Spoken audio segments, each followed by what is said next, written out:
So without further ado, we'll play Officer Involved, and I look forward to our discussion afterwards. Thank you all very much. We were brought in with our film by the Metro CISM team, which is a group that assists officers after critical incidents. And we're here today to show our documentary, Officer Involved.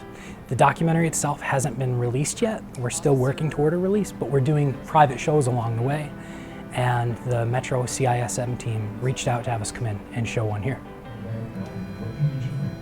Shortly into my career as a police officer, a friend of mine went through a shooting.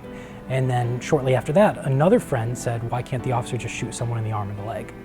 There's sort of an idea there that I really wanted to explain and talk to him about. So I said, let me find something that's on documentary form that explains a little bit about this idea, and I couldn't find anything. So I got together with my wife and we decided, let's put something on film. Let's see if we can interview some officers and talk about sort of the experience that happens after the shooting and show people sort of the human side. And nearly 3 years later, here we are. It's incredible.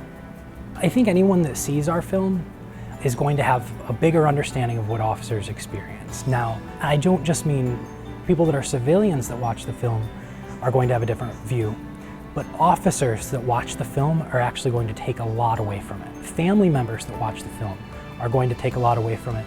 And the reason is that this isn't really material that's very freely discussed outside of really small groups. So we've sort of taken a message and we've made it so that it is digestible or watchable by everyone.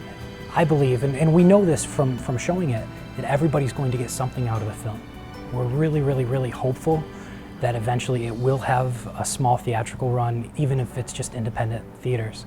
We're still trying to work out all that stuff. So until that happens, we are having private screenings, and we've actually just started looking at having screenings where we bring civilians and police officers together in sort of a neutral environment to watch the film and have a conversation.